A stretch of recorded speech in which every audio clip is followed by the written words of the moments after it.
এই 6টি বৈশিষ্ট্য এবং এই 6টি গুণ যাদের মধ্যে থাকবে, আল্লাহ রাব্বুল আলামিন তাদের জন্য ওয়াদা করেছেন যে এই লোকগুলোকে আল্লাহ তাআলা মাগফিরাত এবং ক্ষমার ঘোষণা দিবেন। তাদের জন্য আল্লাহর তরফ থেকে কি থাকবে? তাদের প্রতিদান থাকবে, আল্লাহর কাছ থেকে তারা ক্ষমা পাবে, মাগফিরাত লাভ করবে, তাদের জীবনের ভুল ত্রুটি আল্লাহ তাআলা মাফ করে দিবেন।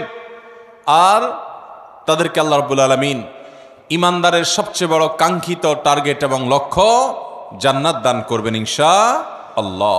কোন সেই 6টি গুণ, যে গুণ একজন মুত্তাকি মানুষের মধ্যে অবশ্যই থাকতে হবে, এবং এই গুণগুলো আমাদেরকে কিয়ামতের ভয়াবহতম দিনে আল্লাহর কাছ থেকে মাগফিরাত এনে দিবে এবং জান্নাত নিশ্চিত করে দিবে।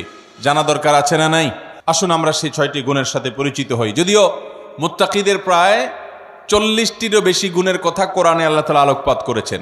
নবী করিম সাল্লাল্লাহু আলাইহি সাল্লামের বহু হাদিসে মুত্তাকিদের বহু গুণের কথা আলোকপাত হয়েছে। সেগুলো নিয়ে একটি দীর্ঘ আলোচনায় আমরা চেষ্টা করেছি মুত্তাকিদের কোরআন হাদিসে যতগুলো গুণ বলেছে সে সবগুলোকে একত্র করার। আজকে শুধুমাত্র আমরা সূরা আলে ইমরানের 133 থেকে 36 আয়াতগুলোর মাধ্যমে এখান থেকে মুত্তাকিদের 6টি বিশেষ গুণের কথা উল্লেখ করব।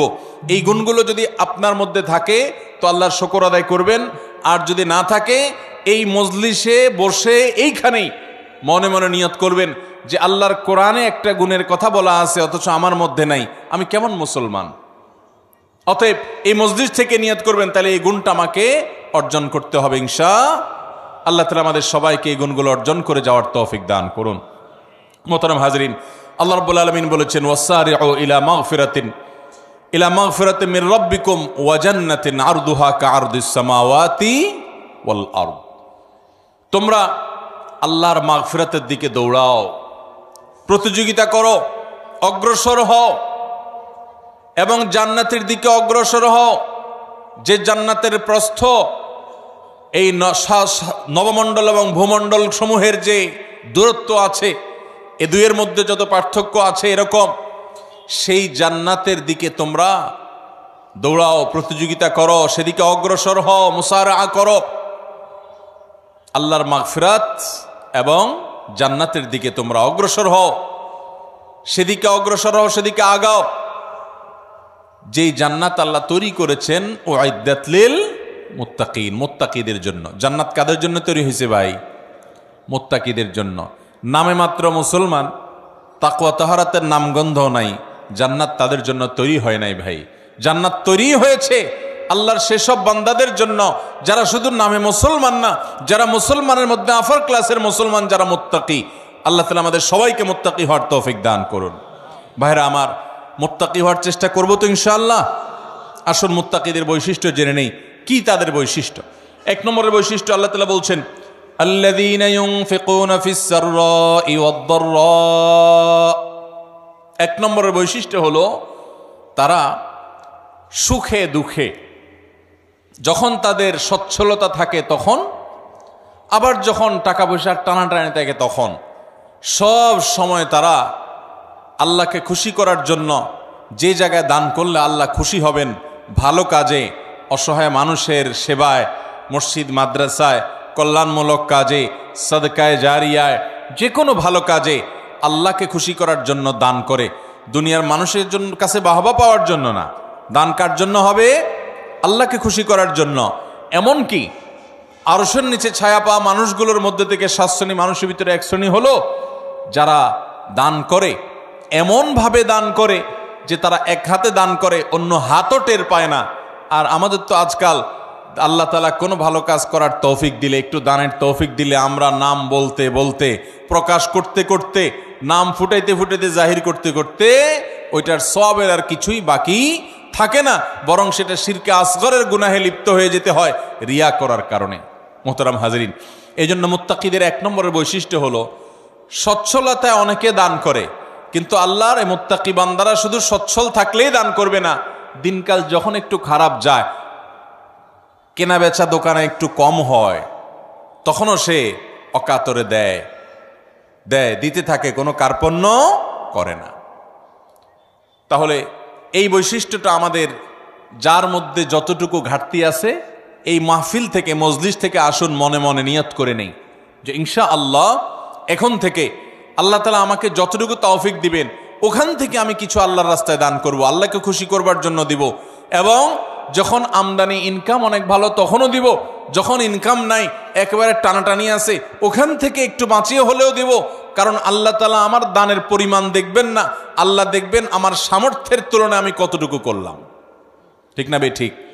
ভাইরা আমার, সাহাবা একরাম যা দান করেছেন রাদিয়াল্লাহু তাআলা আনহুম আজমাইন, তারা যা দান করেছেন, আজকের যুগে এমন বহু লোক বাংলাদেশে আছে, পৃথিবীতে অনেক দানবীর আছে যারা এত কোটি কোটি টাকা, মিলিয়ন মিলিয়ন বিলিয়ন বিলিয়ন টাকা আল্লাহর রাস্তায় দান করে, দিনের কাজে দিয়ে দেয়, মানুষের সেবায় দান করে, হয়তো ইখলাসের সাথেও দান করে। পরিমাণ এত বেশি যে সব সাহাবী মিলেও এত টাকা দান করার সুযোগ পান নাই। কথা বুঝেন নাই? সাহাবীদের যুগে এত সহায় সম্পদ তো ছিল না।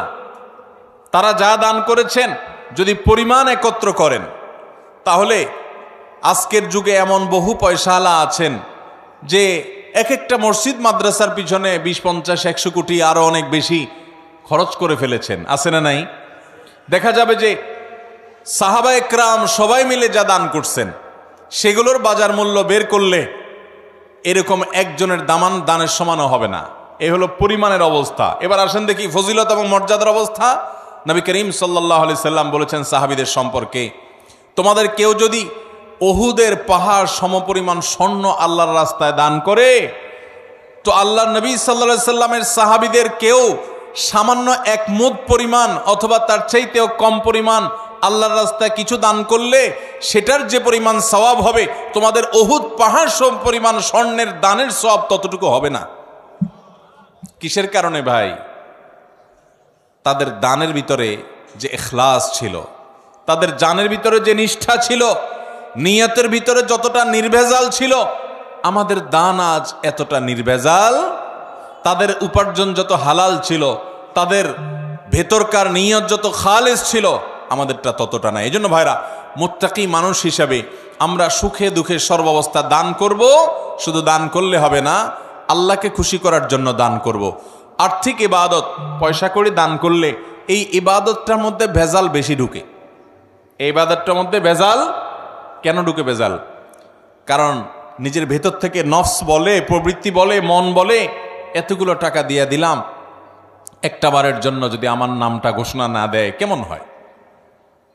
আমরা একটু বলতে পছন্দ করি, জাহির করতে পছন্দ করি। কিছু মানুষকে শুনাইতে পারলে নিজের কাছে একটু ভালো লাগে যে হ্যাঁ, তারা জানবে আমি দান করছি। এই রোগটা আমাদের মধ্যে আছে না নাই? ভাইরা আমার, এটা কোনো ভালো গুণ না। হ্যাঁ, কোনো ব্যক্তি যদি প্রকাশ্যে দান করে, মজলিসে দাঁড়াইয়া 50,000 1 লাখ টাকা কোনো ভালো কাজে দিবে নিয়ত করেন, তার উদ্দেশ্য থাকে যে আমার এটা শুনে আমার বন্ধু বান্ধব অনেকে আছেন তারাও অগ্রসর হবে, তাহলে সেটা ভালো। মানুষকে উৎসাহিত করার উদ্দেশ্যে করছি, আমি দানবীর এটা জানানোর দরকার নেই, এই উদ্দেশ্যে করলে ভালো। কিন্তু ভাইরা আমার, কিছু দান থাকতে হবে যেই দানগুলো আমি জানি, আমার রব জানেন, আমার স্ত্রীও জানেন না, আমার বন্ধু বান্ধবও জানেন না, মা বাপও জানেন না, ছেলে মেয়েরাও জানে না। এরকম কিছু দান রাখার চেষ্টা করতে হবে ইনশাআল্লাহ। আপনি গোপনে গোপনে একজন গরিবকে নিয়মিত টাকা পয়সা দিয়ে যান, একটা গরিব ফ্যামিলিতে নিয়মিত কিছু চাল কিনে দেন, নিয়মিত কিছু ভালো কাজ করেন, একটা মাদ্রাসায় কিছু টাকা নিয়মিত দেন। আপনি জানেন আর আপনার মালিক জানে, পরিবারের কাউকে জানেন না, বলান না। এরকম কিছু নিরালা, এরকম কিছু নিবৃতে দান করার চেষ্টা করব তো ইনশাআল্লাহ। আজকাল ফেসবুকের যুগ, ইউটিউবের যুগ, সোশ্যাল মিডিয়ার যুগ। 2-4-10 টাকা দান করার পর ওইটা জাহির করতে করতে, পোস্ট করতে করতে, ওইটার জন্য লাইক কমেন্টের ধান্দা করতে করতে আমরা আমাদের আমলগুলোকে বরবাদ করে ফেলি। ঠিক না ঠিক ভাই?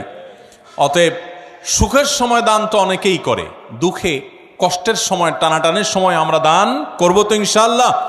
যতটুকু আছে ওখান থেকে কষ্ট করে দান করব। অনেক সময় কষ্টের সময়ের 10 টাকা সচ্ছল সময়ের 10,000 টাকার চাইতে বেশি উত্তম হতে পারে। আল্লাহ দেখবেন যে আপনার আছেই 100 টাকা, সেখান থেকে আপনি 10 টাকা দিয়ে দিয়েছেন, আরেকজনের লক্ষ লক্ষ টাকা আছে, সেখান থেকে 10,000 দিছে। অতএব তার চাইতে আপনার ত্যাগের পরিমাণ বেশি। অতএব সর্বাবস্থা দান করব তো ইনশাআল্লাহ।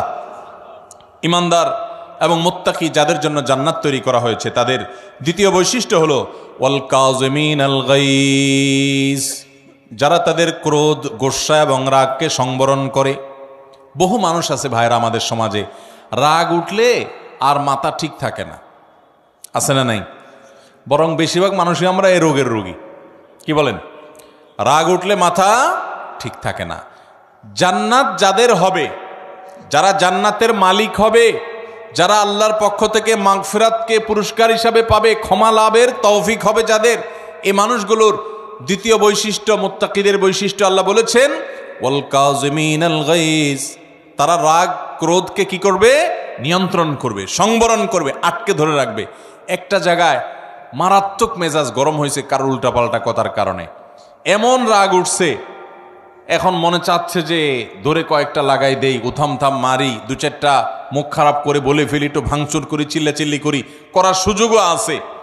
কিন্তু ওই যে জান্নাত পাওয়ার আশায়, আল্লাহর কাছে প্রিয় বান্দা হওয়ার আশায়, আল্লাহর কাছ থেকে কিয়ামতের ময়দানে ক্ষমা লাভের আশায় সে নিজের রাগটাকে নিয়ন্ত্রণ করে, সংবরণ করে, হজম করে ঢোক গিলে ফেলেছে। রাগটা প্রকাশ করে নাই, বহুত কষ্টে মুখটা লাল হয়ে গেছে, কিন্তু মুখ দিয়ে কিছু বাইর হয় নাই, হাত দিয়ে কিছু করে নাই, জায়গা থেকে সরে গেছে, ওই স্থান ত্যাগ করে গেছে, নিজেকে নিয়ন্ত্রণ করার চেষ্টা করছে। আল্লাহর এই বান্দারা অনেক শ্রেষ্ঠ বান্দা, অনেক প্রিয় বান্দা। এই গুণটা আমাদের আনার জন্য যুদ্ধ করতে হবে, নিজের সঙ্গে সংগ্রাম করতে হবে। ঘরে ঘরে আজ অশান্তি, সমাজে সমাজে আজ অশান্তি, পরিবারে পরিবারে আজ অশান্তি। এই দোষটার কারণে, এই ত্রুটির কারণে। স্বামীর কথা স্ত্রী সহ্য করে না, স্ত্রীর কথা স্বামী সহ্য করে না, বাপমার কথা ছেলে মেয়ের সহ্য হয় না, ছেলে মেয়ের কথা বাপমার সহ্য হয় না, ভাইয়ের কথা ভাইয়ের সহ্য হয় না, কাস্টমারের কথা দোকান মালিকের সহ্য হয় না, মালিকের কথা শ্রমিকের সহ্য হয় না, একজনেরটা আরেকজনের সহ্য হয় না, আর লেগে যায় গন্ডগোল। দুনিয়াতেও ক্ষতিগ্রস্ত হয়, লজ্জিত হয়, লাঞ্ছিত হয়, ছোট হয়, আখিরাতে তার ধ্বংস হয়ে যায়। ঠিক না বে ঠিক? এক সাহাবী এসে বলছেন, ইয়া রাসূলুল্লাহ আউসিনি, আমাকে আপনি একটু উপদেশ দেন। নবী করিম সাল্লাল্লাহু আলাইহি ওয়াসাল্লাম বলেছেন, লা তাগদাব, তোমার জন্য উপদেশ হলো তুমি রাগ করবা না। বলেন যে ইয়া রাসূলুল্লাহ এটা বুঝলাম, আরেকটা উপদেশ করেন। নবী করিম সাল্লাল্লাহু আলাইহি ওয়াসাল্লাম বলেছেন, দ্বিতীয় উপদেশও হলো রাগ করবা না। বলে ইয়া রাসূলুল্লাহ বুঝলাম, আরেকটা করেন। নবী করিম সাল্লাল্লাহু আলাইহি ওয়াসাল্লাম বলেছেন, লা তাগদাব, তৃতীয় উপদেশও তোমার জন্য একটাই, যে রাগ করবা না। এরপর নবী করিম সাল্লাল্লাহু আলাইহি ওয়াসাল্লাম বলেছেন একবার, লা তাগদাব ওয়ালাকাল জান্নাহ, রাগ করবা না, জান্নাত তোমার হবে। রাগ করবা না, জান্নাত তোমার হবে। বদরাগী বদমেজাজি ভাইয়েরা বোনেরা আমার, নিজেকে নিয়ন্ত্রণ করার চেষ্টা করব তো ইনশাআল্লাহ। মনে রাখবেন, রাগ আসলো আর ছেড়ে দিলেন যেখানে সেখানে, মাত্রা জ্ঞান রাখলেন না। কার সামনে কোন জায়গায় কতটুকু রাগ ছাড়া যাবে, কতটুকু রাগ ছাড়লে আপনার মুখ খারাপ হবে না, আপনার দ্বারা আল্লাহর হারাম কাজ হবে না, গুনাহ হবে না, আল্লাহর সীমা লঙ্ঘন হবে না, সেই মাত্রা জ্ঞান রেখে পরিমাপ করে করে রাগ জাহির করতে হবে, নিজেকে নিয়ন্ত্রণ করতে হবে। নবী করিম সাল্লাল্লাহু আলাইহি ওয়াসাল্লাম বলেছেন, সবচেয়ে বড় বীর বাহাদুর হলো যে ব্যক্তি রাগের সময় নিজেকে নিয়ন্ত্রণ করতে পারে। অনেক শরীরে শক্তি আছে, এটা আসল বীরত্ব না। রাগের চোটে শরীরে আগুন ধরে গেছে, মাগার নিজেকে বহুত কষ্ট করে ঠান্ডা করে রাখছে। রাগ নিয়ন্ত্রণ করতে পারে না দেখে ওই জায়গা থেকে বের হয়ে গেছে। মোবাইলে রাগ উঠে গেছে দেখে মোবাইল কেটে বন্ধই করে দিছে। রাগ বেশি হয়ে গেছে দেখি দাঁড়ানো থেকে বসে গেছে, বসা থেকে শুয়ে গেছে, উজু করে নিয়েছে, তারপরেও নিজেকে কন্ট্রোলে রাখছে, রাগের কারণে পরিস্থিতি খারাপ হতে দেয় নাই। এই মানুষগুলো আল্লাহর প্রিয় বান্দা। আমরা চেষ্টা করব তো ইনশাআল্লাহ। দেখেন, জান্নাত যার তার জন্য না ভাই। বদমেজাজি, হটমেজাজি, রাগের চোটে যা তা বলেন, যা তা করেন, আপনার জন্য জান্নাত নয়। অতএব যুদ্ধ করব তো ইনশাআল্লাহ। শত সহস্র মামলা মোকদ্দমা, খুন, গন্ডগোল, ফাসাদ, মারামারি, এগুলো সব বন্ধ হয়ে যাবে যদি আমরা ইমানদাররা মুত্তাকিদের এই গুণটা অর্জন করি, ওয়াল কাযিমিনাল গাইস। চেষ্টা করব তো রাগ নিয়ন্ত্রণ করার ইনশাআল্লাহ। নাম্বার 3, ওয়াল আফিনা আনিন নাস।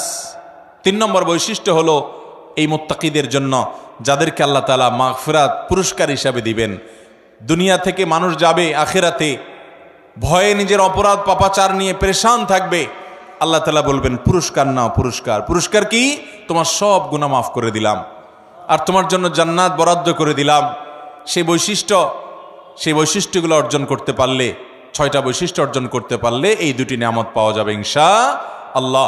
তার ভিতরে 3 নম্বর বৈশিষ্ট্য হলো ওয়াল আফিনা আনিন নাস, মানুষকে ক্ষমা করতে জানতে হবে। এটার জন্য একটা বড় কলিজা লাগে, এটার জন্য একটা বড় কলিজা লাগে। ছোট লোকরা এটা পারে না ভাই, ছোট মনের মানুষ, ছোট কলিজার মানুষ এটা পারে না। কি আমার সাথে এমন কথা বলল, এত বড় সাহস, এটা জীবনে ভোলা যায় না, আমি এটা কোনোভাবে ভুলতে পারবো না, না এটা আমার চোখের সামনে যেন না আসে। ঠিক আছে, রাগ যখন ওঠে, মাথা যখন হটমেজাজ হয়, তখন আপনার 1 দিন 2 দিন 3 দিন পর্যন্ত এরকম থাকতে পারে। শরীয়ত আপনাকে এতটুকু অনুমোদন করে, ঠিক আছে রাগের চোটে মাথা গরম হয়ে 3 দিন আপনি এটা করতে পারেন। মাগার 3 দিনের জায়গায় 3 মাস হয়ে যাবে, 3 বছর হয়ে যাবে, আপনার রাগ একটুও নিয়ন্ত্রণ হবে না, আপনি একটুও ক্ষমা করতে জানবেন না, তাহলে আপনি কোন মুখে আরশে আজিমের মালিকের কাছে কিয়ামতের দিন ক্ষমার আশা করেন? কথা বুঝাতে পারি নাই ভাই? আমরা আমাদের রব কিয়ামতের দিন ক্ষমা করুক চাই কি চাই না? যদি চাই তাহলে রবের গোলামদেরকেও ক্ষমা করা শিখতে হবে ইনশাআল্লাহ। ভাইরা আমার, কাউকে যদি আপনি ক্ষমা না করেন, তার উপর অনেক জেদ থাকে, অনেক ক্ষোভ থাকে, অনেক রাগ থাকে আপনার ভিতরে, তাতে কষ্ট আপনার হবে কি হবে না? আরেকজনের প্রতি জেদ ক্ষোভ রাগের কারণে ভিতরে নিজের জ্বালা পোড়া হয় না, কষ্ট হয় না? আর যদি মাফ করে দেন, মাফ করলে যারে মাফ করছেন তার উপকার হোক বা না হোক, আপনার নিজের উপকার হবে, সাথে সাথে আপনার মনটা দেখবেন পাতলা হয়ে গেছে, আপনার মনটা যেখানে হালকা হয়ে গেছে, নির্ভার হয়ে গেছে, মনের ভিতরে মনে হবে একটা পাথর ছিল, পাথরটা জগদ্দল পাথর যেন সরে গেছে। যদি মানুষকে ক্ষমা করতে জানেন, মানুষকে ক্ষমা করবো তো ইনশাআল্লাহ। অনেক মানুষ আছে খুব শক্ত, লোহার মতো শক্ত, ক্ষমা করতে জানে না, একবার রাগ হইলে তো হইল, আছে না নাই? এগুলো কোনো ভালো মানুষের, ভালো মুসলমানের, ভালো ব্যক্তির এবং মুত্তাকির বৈশিষ্ট্য হতে পারে। আমরা মানুষকে ক্ষমা করব। এখন কথা হলো, আমি ক্ষমা করলে ও বারবার উল্টাপাল্টা করে, ওর ক্ষতি করে। ভাইরা আমার, ও যদি নিজের ক্ষতি করে সে ক্ষতিগ্রস্ত হবে, কিন্তু আমি তো ক্ষমা করে আল্লাহর কাছ থেকে পুরস্কার পাবো। অতএব আমার লাভ না লাভ নাই, আমি তো আমার নিজের লাভ বুঝবো। পাগলেও নিজের লাভ বুঝে, কিন্তু আমরা নিজেরটা অনেক সময় লাভ বুঝি না। নিজের লস করে হলেও আরেকজনের উপকার করার চেষ্টা করি। আরে ভাই, তার সংশোধন যদি না হয়, আমার অধীনস্থ হলে তাকে আমি শাসন করব, জোর করব, জবরদস্তি করব, রাগ করব, নিয়ন্ত্রিত রাগ, যে রাগের ভিতরে কটু কথা থাকবে না, বিশ্রী কথা থাকবে না, গালমন্দ থাকবে না, জুলুম থাকবে না, সেরকম রাগ করব অধীনস্থ হলে। কিন্তু সেটাও নিয়ন্ত্রিত রাগ হতে হবে। আর মনে রাখতে হবে, ক্ষমা করতে জানলে আল্লাহ ক্ষমা করবেন ইনশাআল্লাহ। কোন এক সালাফ, তার অধীনস্থ বারবার একই ভুল করে, বারবার একই ভুল করে, তো এতবার একই ভুল করার কারণে উনি রাগ হয়ে বলছেন, তোমাকে কতবার আর ক্ষমা করবো এই একটা ভুলের কারণে? তখন সে কানে কানে ওনাকে বলছেন, কিয়ামতের ময়দানে আল্লাহর কাছে দুনিয়াতে একই পাপ যতবার করার পরও মাপের আশা রাখেন, আমাকে ততবার করলেই হবে। আল্লাহ তাআলা আমাদেরকে মানুষকে ক্ষমা করার মতো উদার মন মানসিকতা লালন করার তৌফিক দান করুন। তাহলে মুত্তাকিদের 3 নম্বর বৈশিষ্ট্য হলো ওয়াল আফিনা আনিন নাস, যারা মানুষকে ক্ষমা করে। 4 নম্বর হলো আল্লাহু ইউহিব্বুল মুহসিনিন, আল্লাহ তাআলা ইহসানকারীদেরকে ভালোবাসেন। অর্থাৎ এটাও মুত্তাকিদের একটা বৈশিষ্ট্য হবে যে তারা ইহসান করবে। ইহসান মানে যে কোনো ভালো কাজ করবে, আল্লাহর বান্দাদের প্রতি অনুগ্রহ করবে, পরোপকারী হবে, মানুষের উপকার করবে। ভাইরা আমার, ডক্টর খন্দকার আব্দুল্লাহ জাহাঙ্গীর রাহিমাহুল্লাহ এদেশে ক্ষণজন্মা একজন আলেম দ্বীন ছিলেন, ইসলাম বিশ্ববিদ্যালয় কুষ্টিয়ার হাদিসের প্রফেসর ছিলেন, বহু গ্রন্থ এর রচয়িতা ছিলেন। স্যার রাহিমাহুল্লাহ বলেছেন যে আল্লাহ তাআলা আমাকে কোরআন হাদিসের যতটুকু ইলম দিয়েছেন, দেশে বিদেশে বিভিন্ন ইউনিভার্সিটিতে মাদ্রাসায় দীর্ঘকাল পড়াশোনা করে, শিক্ষকতা করে, ইউনিভার্সিটিতে হাদিস পড়ায় যতটুকু আমি কোরআন হাদিস এবং ইসলামের বই পুস্তক পড়ে ইলম অর্জন করেছি, আমি বুঝেছি গোটা ইসলামের জিস্ট 2টা কথা। তার একটা হলো আল্লাহর প্রতি ঈমান আনার পর এবং আল্লাহর মৌলিক মোটা মোটা ফরজ বিধানগুলো মানার পর আল্লাহর জমিনে যে আমলটাতে আল্লাহ সবচেয়ে বেশি খুশি হন, সেটা হলো কোনো মানুষ যখন কোনো মানুষের উপকার করে।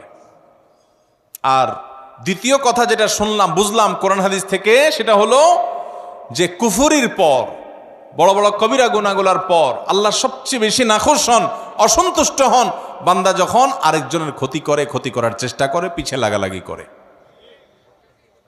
ভাইরা, এই রোগটা, মানুষের পিছে লাগার রোগটা আমাদের মধ্যে আছে না নাই? আছে।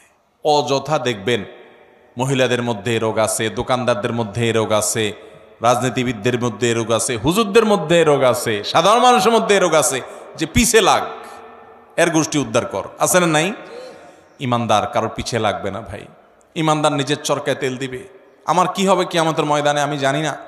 জীবনে 4 রাকাত নামাজ ঠিকমতো নামাজ পড়ে মনোযোগের সাথে খুশুখুশুর সাথে পড়ে আল্লাহর কাছে পেশ করার মতো রেডি করতে পারি নাই। কত ত্রুটি, কত মনোযোগ কোন দিক চলে যায়। সেখানে আমি সারা দুনিয়ার মানুষকে নিয়ে লাগবো, আমার নিজের কি হবে সেই চিন্তা করবে, সেই সাথে অন্যের ইসলাহ করব, মানুষের ক্ষতি করার উদ্দেশ্যে, ছিদ্র বের করার উদ্দেশ্যে, দোষ ধরার উদ্দেশ্যে পিছনে লাগালাগি করা, ধর্মের নামে, ইসলামের নামে আমরা অনেক সময় এক গ্রুপ আরেক গ্রুপের বিরুদ্ধে লাগি কি লাগি না ভাইরা, ফেসবুকে, সোশ্যাল মিডিয়াতে, অনলাইনে, অফলাইনে।